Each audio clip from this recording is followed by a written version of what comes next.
தரிசனம் டிஜிட்டல் நேயர்களுக்கு வணக்கம். நான் டாக்டர் தீபா அருளாளன். இன்னைக்கு உங்க எல்லாரையும் சந்திக்கிறதுல ரொம்ப சந்தோஷம். முதல்ல எல்லாருக்கும் பாத்தீங்கன்னா எல்லா பெண்களுக்கும் சர்வதேச மகளிர் தின நல்வாழ்த்துக்கள் அப்படின்னு சொல்லிட்டு இந்த பதிவை ஆரம்பிக்கிறோம். பொதுவா பாத்தீங்கன்னா பெண்கள் அப்படின்னாலே சொல்லுவாங்க பார்த்தீங்களா, பெண்கள் அப்படின்னா இந்நாட்டின் கண்கள் அப்படிம்பாங்க. பாரதியார் கண்ட புதுமை பெண்கள் எப்பயோ கனவு கண்டார் பாரதியார். ஆனா இன்று நம்மெல்லாம் பாத்தீங்கன்னா அவர் கனவு காண்ட புதுமை பெண்களாவே இருக்கோம் அப்படின்னு தான் சொல்லணும். பெண்கள் சாதிக்காத துறையே இல்லை, பெண்கள் செய்யாத சாகசமே இல்லை.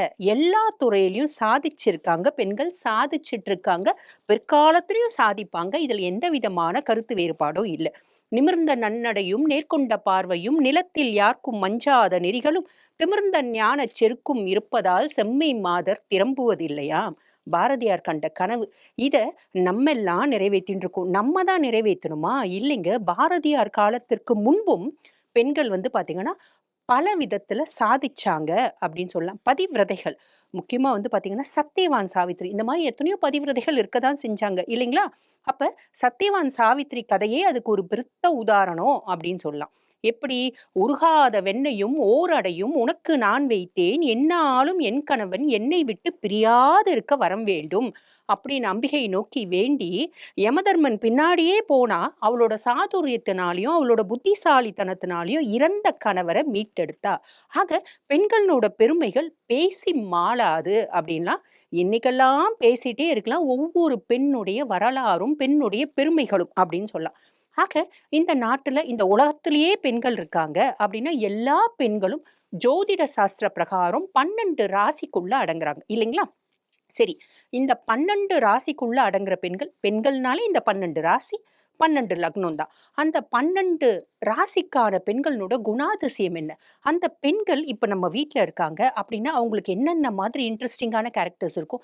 எங்க வீட்ல ஒரு பிள்ளை மேஷம் இருக்குப்பா, அந்த பிள்ளை எப்படி சமாளிக்கணும் அப்படின்னே தெரியல எங்களுக்கு அப்படின்னு சொல்ற தாய்மார்களா, அதுக்கான டிப்ஸ் நாங்க உங்களுக்கு சொல்றோம். இந்த நாள் பாத்தீங்கன்னா, உங்களுக்கு பல விஷயங்களுக்கு தீர்வு குடுக்கும் நாளா இருக்கும். வீட்ல இருக்க பிரச்சனைகள சமாளிக்கிறதுக்கு அப்படின்லாம். இப்ப காலபுருஷனுக்கு ராசி மேஷ ராசி. இப்ப மேஷ ராசி பெண்கள பத்தி சொல்லணும் அப்படின்னா, செவ்வாய் தான் ராசியாதிபதி. சூரியன் உச்சமடையக்கூடிய ராசி. அப்ப நான் பார்க்கறதுக்கு தான்ப்பா பொண்ணு. உண்மையில நான் ஆம்பளப்பா. 10 ஆளுக்கு சமம்ப்பா அப்படின்றவங்க தான் மேஷராசி பெண்கள். நான் கரண்டி எடுக்கவும் ரெடி, கரைத்தே போடவும் ரெடி, குங்ஃபு போடவும் ரெடி அப்படின்றவங்க தான். அப்ப எந்த ஒரு விஷயத்த செஞ்சாலும் நேர்த்தியா செய்வாங்க. அதிகப்படியான நேர்த்தித்துவம், நேர்த்தித்தன்மை, ஆளுமை அப்படின்றது இருக்கும். 100 பெண்கள் இருக்காங்க அப்படின்னு வச்சுக்கோங்களேன். ஒரு மேஷராசி பிள்ளை உட்காருதுன்னா, சும்மா கால் மேல கால் போட்டு கெத்தா உட்காரும். அத பார்த்தே நீங்க தெரிஞ்சுக்கலாம். இந்த பிள்ளை மேஷமா இருக்கும்பா. இந்த பிள்ளை பார்த்தீங்கன்னா சிம்மமா இருக்கும். இந்த பிள்ளை ரிஷபமா இருக்கும். இந்த பிள்ளை மிதுனமா இருக்கும். இப்படின்னு ஒவ்வொரு பெண்கள் அவங்களோட குணாதிசயங்கள், அவங்களோட ஆட்டிட்யூட், பிஹேவியர் இத பார்த்தே உங்களால கண்டுபிடிச்சிட முடியும். சரி, இப்ப மேஷ ராசி பெண்கள் அப்படின்னும்போது செவ்வாய் ஆதிக்கம் அப்படின்றதுனால அடங்க மறு அப்படின்றது இருக்கு. உன்னால இது முடியாது. நீ இதுக்கெல்லாம் ஒத்துப்பட்டு வரமாட்ட. லாக்கிப்பட மாட்ட. அப்படின்னு யாராவது உங்கள பார்த்தீங்கன்னா, உங்க கண் முன்னாடி சொல்லிட்டாங்க. இல்ல பின்னாடி போய் சொன்னாங்க. அது இவங்க காதுல லைட்டா உழுது அப்படின்னா கூட, அந்த வேலைய முடிச்சுட்டு தான் உன் மூஞ்சில நான் முழிப்பேன். என்ன எப்படி நீ சொல்லலாம்? நான் லாக்கி போட்டு வரமாட்டேன். நீ எப்படி நினைக்கலாம்? நீ லாக்கி போட்டு வரமாட்ட அப்படின்னு சொல்லிட்டு, நான் விழறது யாருக்கு தெரியுதோ தெரியலையோ, நான் எழுந்து நிக்கிறது என்ன சுத்தி இருக்க 100 பேருக்கு, 1000 பேருக்கு தெரியணும் அப்படின்னு அவங்க முன்னாடி கெத்தா வரக்கூடியவங்க தான் மேஷராசி பெண்கள். சரி, இப்படிப்பட்ட மேஷராசி பெண்களுக்கு ஆணவம் தல தூக்குமா? ஆணவம் தல தூக்குமா? அதிகாரம் தல தூக்குமான்னா அப்படி கிடையாதுங்க. அதாவது என்னால மட்டும் தான் முடியும் அப்படின்ற எண்ணம் அவங்களுக்கு கிடையாது. என்னால முடியும். நான் எந்த ஒரு விஷயத்தையும் முயற்சி பண்ணாம தோல்விய ஒத்துக்கவே மாட்டேன் அப்படின்றது தான். இது ரொம்ப இன்ட்ரஸ்டிங்கான கேரக்டர் இல்லையா? ஸோ இந்த குணாதிசயத்தினால இந்த எத ஒண்ணுத்தையும் நான் சிந்திச்சு செயல்படுவேன். ரொம்ப பெர்ஃபெக்ட்டா செய்வேன். அப்படின்ற ஒரு கேரக்டர்னால தான் மேஷராசி பெண்கள் எல்லா துறையிலயும் இருப்பாங்க. Almost all uniform services comes under மேஷம் அப்படின்னு சொல்லலாம். நான் ஃப்ளைட் ஓட்டுவேன், நான் கப்பல் ஓட்டுவேன், நான் கார் ஓட்டுவேன், கார்ல சாகசம் படைப்பேன், நான் குடும்பத்தையும் பார்த்துப்பேன். நான் ஃப்ளைட் ஓட்டுறேன், நல்ல கை நிறைய சம்பாதிக்கிறேன். வீட்ல கால் மேல கால் போட்டுட்டு புருஷன வேலை வாங்குவேனா? மாமியார வேலை வாங்குனா? அதெல்லாம் கிடையாதுங்க. பார்க்கறதுக்கு டெரரா இருந்தாலும் அன்பானவங்க, பாசமானவங்க அப்படின்னு சொல்லலாம் மேஷராசி பெண்கள. சரி, ஒரு காலகட்டம் வருது. கணவன உருகி, உருகி லவ் பண்றாங்க. கல்யாணம் பண்ணிக்கிறாங்க. கணவனுக்கு ஏதோ ஒரு காரணத்தினால வேலை போயிடுச்சு. அப்படின்னாலும், என் மாமியார் குடும்பம்னு நான் நெனைக்க மாட்டேன். என் குடும்பம், எங்க அம்மா. எங்க கணவரோட அப்பாவ எங்க அப்பாவா நெனைப்பேன். என் கணவரோட அம்மாவ என் அம்மாவா நெனைப்பேன். நெனச்சு அந்த குடும்பத்த கரையேத்தக்கூடிய வேலைய ரொம்பவே பெர்ஃபெக்ட்டா செய்வேன். இதுதான் மேஷம் அப்படின்லாம்.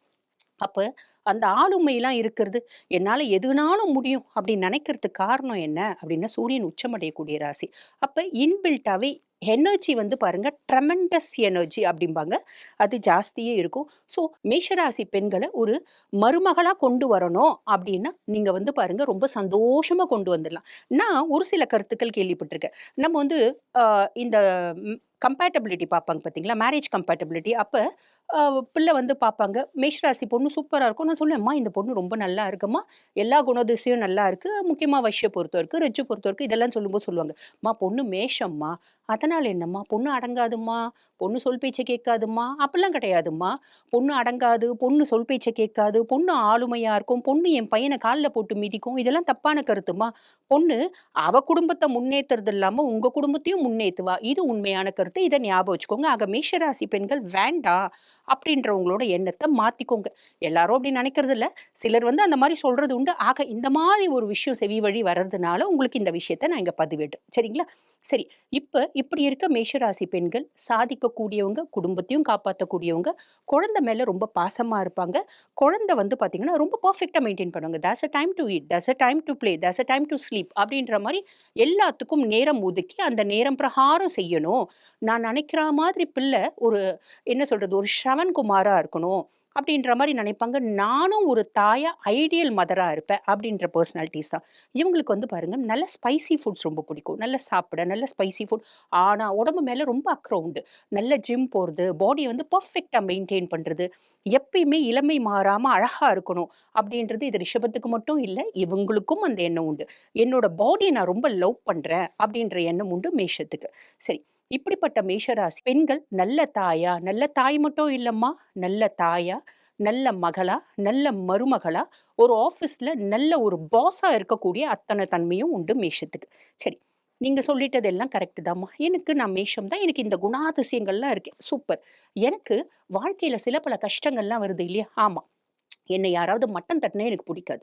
என்னோட ஈகோ ஹர்ட் பண்ணா எனக்கு புடிக்காது. என்ன காயப்படுத்தினா எனக்கு புடிக்காது. என்ன இன்சல்ட் பண்ணா எனக்கு புடிக்காது. என்ன ஓரம் கட்டினா, என்ன கார்னர் படுத்தினா நான் பயங்கர டெர்ரிஃபிக் ஆயிடுவேன். இதெல்லாம் என்னோட குணாதிசயம். ஓகே. இந்த மாதிரிலாம் வரும்போது நான் என்ன பண்ணுவேன், என்னால கோவத்த மேனிஃபெஸ்ட் பண்ண முடியுதுன்னா மேனிஃபெஸ்ட் பண்ணுவேன். மேனிஃபெஸ்ட் பண்ண முடியாத பட்சத்தில என்ன பண்ணுவேன், என் மனசுக்குள்ளேயே வந்து பார்த்தீங்கன்னா, குமுறுவேன். வெளிய என்னால காமிக்க முடியல. வேற சூழ்நிலை இல்ல.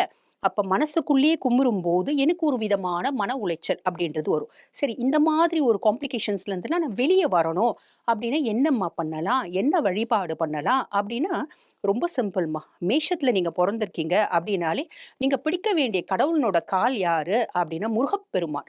முருகப்பெருமான கெட்டியமா புடிச்சுக்கினீங்க. "சிக்கன பிடித்தேன்" அப்டின்னு முருகப்பெருமான நீங்க பிடிச்சுட்டீங்க அப்டின்னா, வாழ்க்கையில மேன்மையும், முன்னேற்றமும் உறுதி.